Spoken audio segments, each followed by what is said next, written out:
Hello and welcome to Finance Conversation. This is the 47th episode of the Merging Life and Money Show, and I am super excited to be here today. For those of you who do not know me, I am your host, Marie-Jo César.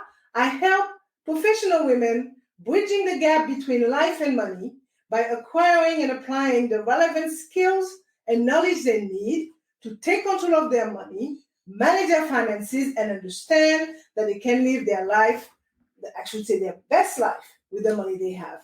Thank you for joining in today. If you are watching the replay, make sure to type #replay in the chat and leave me some questions and comments. Welcome, welcome, and welcome. I come to you live every Thursday at 5 p.m. Pacific Standard Time to share valuable information about how to achieve financial wellness and live your life with means and meaning. Today, my special guest is Eric Dudley, and I'm going to bring him in. And we will be talking about credit score. So Eric is an independent, experienced, I would say, holistic financial advisor, and he specializes in retirement planning, investment solution, and life insurance. He is also the founder and president of Dudley Financial Group. And I must also note that one of the Dudley's Financial Group main goals is to help their clients build their best tomorrow while protecting them today. So welcome, Eric, to the Merging Life and Money Show, and welcome, followers and listeners. Thank you for joining in today.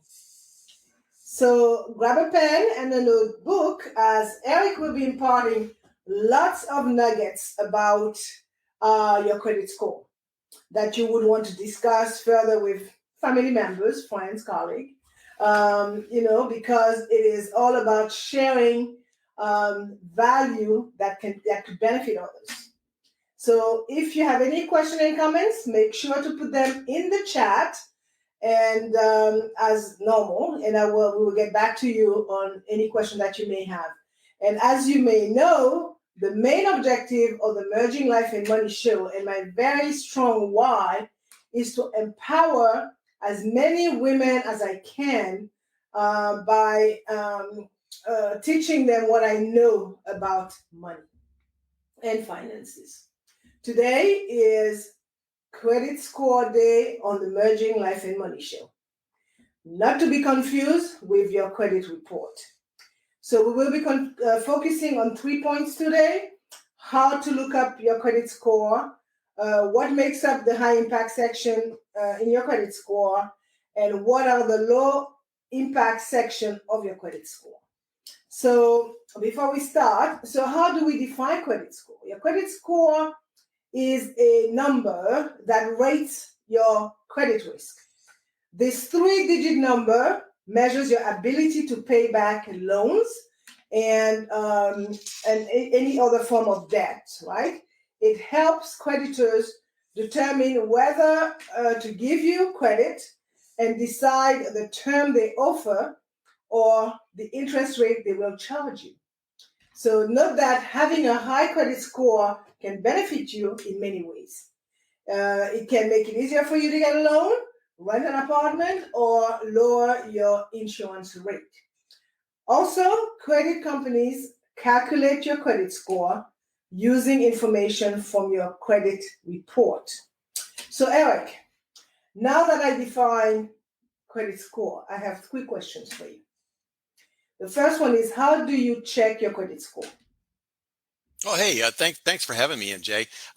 Well, I thought that this would be a good topic to do, just because, I'm sure a lot of people ran up credit card bills during the holidays, which is an American tradition here in America. So, and they probably want to know, exactly how credit scores work and how to make sure that their credit scores aren't affected. So you can check your credit score at a number of places, but the one place that I would recommend is a place on the internet called Credit Karma.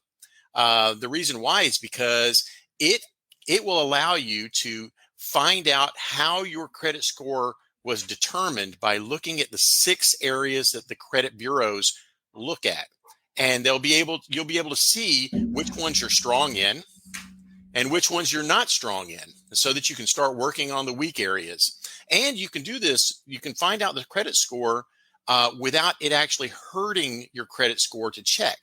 Because as you'll find out later, anything what is called a hard inquiry, okay, like whenever you check with the mortgages, if you qualify for that, or with car loans, they do affect your credit score if you check and check again. And too many checks will reduce your credit score.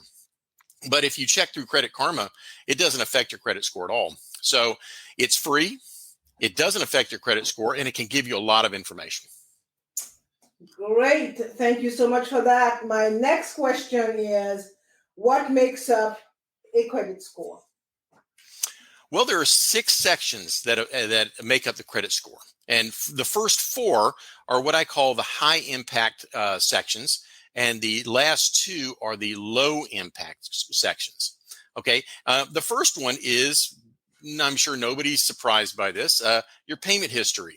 So do you pay your bills? Do you pay them on time? Is anybody having to go through collections to get their money back? And that's the most important aspect to credit scores. If you have anything in collections, your credit score is going to be greatly affected. If you have late payments, it's going to be affected. So one of the best things to do, of course, is to pay bills on time when you're supposed to. If you're unable to, one of the best things that you should learn is to make sure that you communicate with creditors. A lot of creditors will just be okay with if you're going to be a little bit late. They can put you in payment plans if you're having trouble. But make sure you communicate with them, because if you don't, it'll be reported to the credit bureaus. If you just set up a plan, you can avoid that. The second part of the high impact section is credit card use. Now, what that means is that if you add up how much credit overall total that you have, the credit limit that you have. So let's just say you have 3 credit cards, and one of them's for $10,000 limit, another one's for $10,000 limit, and another one's for $10,000 limit. Okay, that means you have a total limit of $30,000. Okay, if you have $27,000 in credit card debt, then that would be a bad sign. You don't want to be at 90% credit card usage. Okay, what the credit bureaus would like for you to be at is no more than 20% on average. Okay, now obviously you can go a little above that during Christmas season and things like that, but then you pay it down back to under 20%. That's what they want. That's what they consider to be good credit use. Okay, the third high impact section is any derogatory remarks from creditors. Anything saying that yes, they're not paying, anything that says we're throwing it to collections, that's a bad sign. And then the fourth one is the credit age.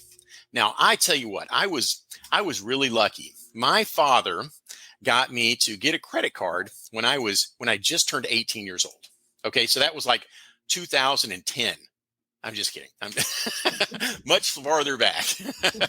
This was before they actually had the internet. So, but anyway, he got me to have a credit card when I was 18 because he wanted me to have a large history of credit. The farther back you can go in your credit age, the better. Credit bureaus like that. So that's the high impact section. Okay. So thank you. I mean, it's a lot to take in here, and it's a lot that people don't know, the credit card users. And very often they wonder why, they find themselves with such a high rate of interest when they do apply to get some kind of loan or whatever. So my third question to the first part is, what should one do so that their credit score does not reduce? Well, okay, like I was saying, the main thing is to make sure that you pay all your debts on time. And I think in one of our past episodes, we talked about having a budget, making sure that you're on budget, making sure that you know where your money is and you're in charge of your money. And that, of course, is the same thing here. making sure that you have the money to pay your debts, making sure that you can keep up with the payments and are never going to have anything in collections, anything late is the key. But it's also, like I said, not getting into using most of your credit. That's not a good sign for your credit for the credit bureaus either. And of course, the longer you've had credit, the longer you've had a good credit history, the better also. Good. Thank you for that. Also, you talk about Credit Karma, and there are a lot of other such entities around. But can you tell me more? Can you explain what a FICO score is? Well, FICO score is almost like a credit score. The Fair Isaac Corporation. I did not actually know what FICO meant or where it came from, but basically, its FICO score is just an estimation by creditors to what's the likelihood that you would become 90 days late on a payment. Okay.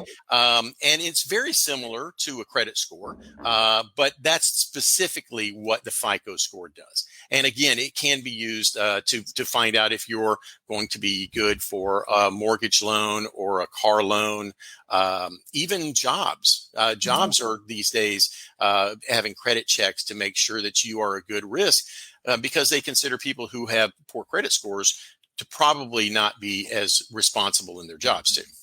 Yeah, this makes sense. This makes sense, particularly if you're looking for a position in the finance space.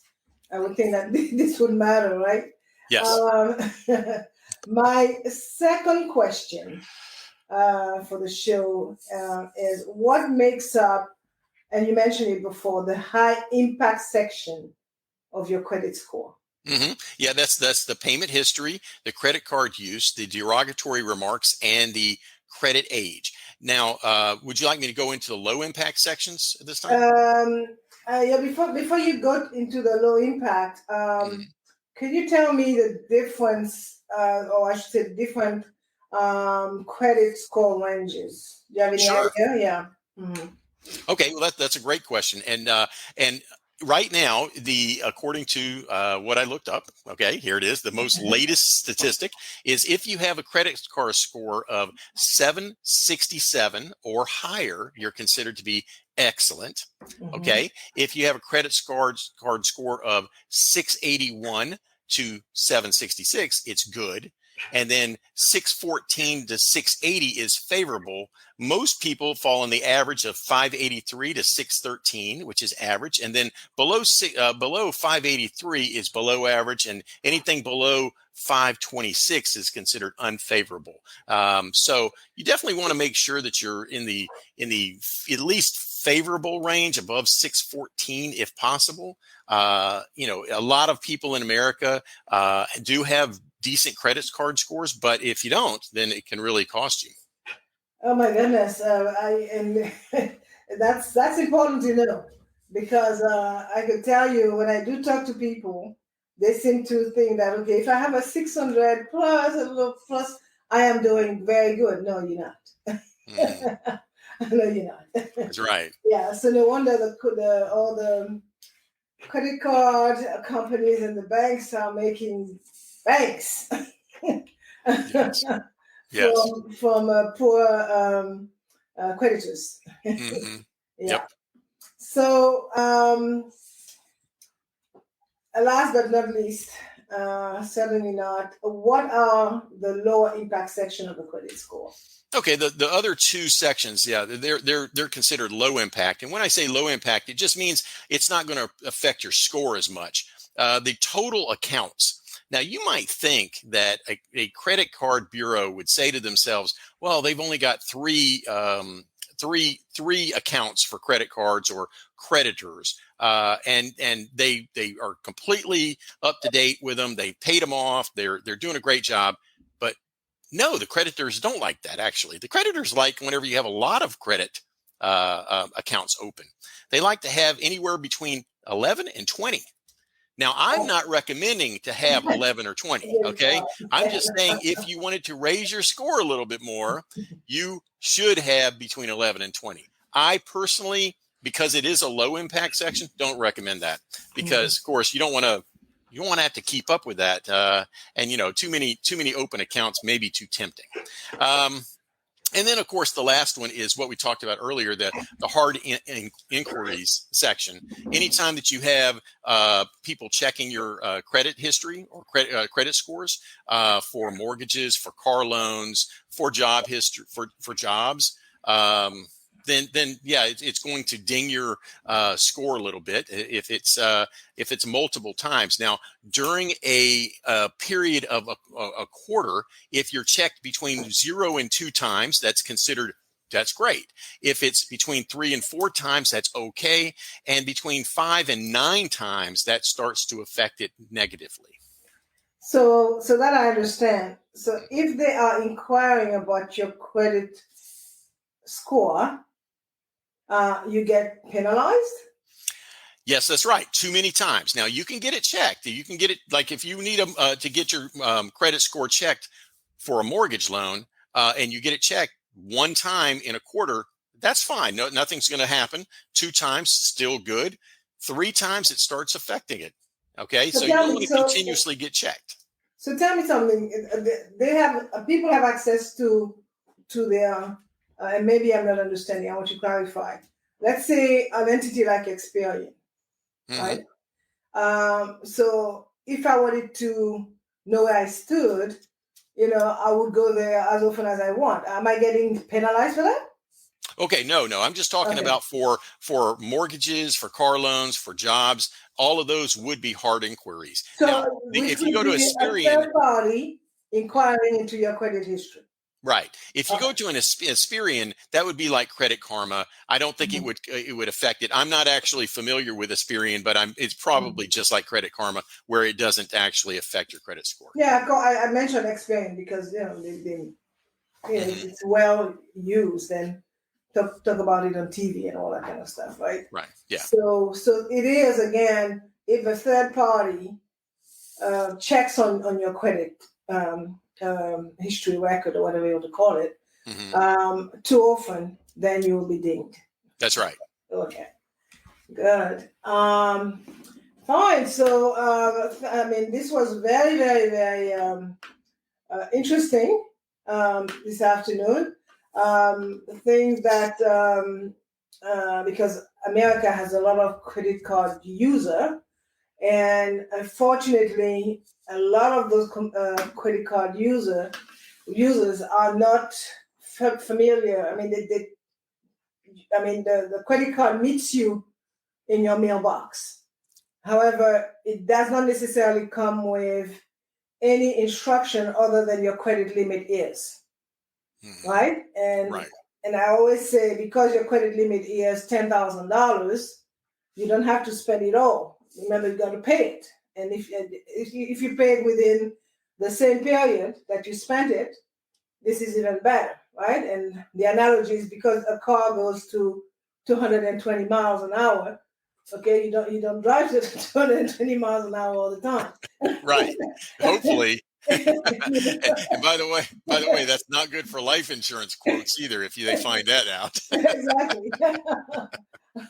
So, but it's worth mentioning, because too often, as I said, you get the credit card, and I know a lot of people are using their credit card balances as income.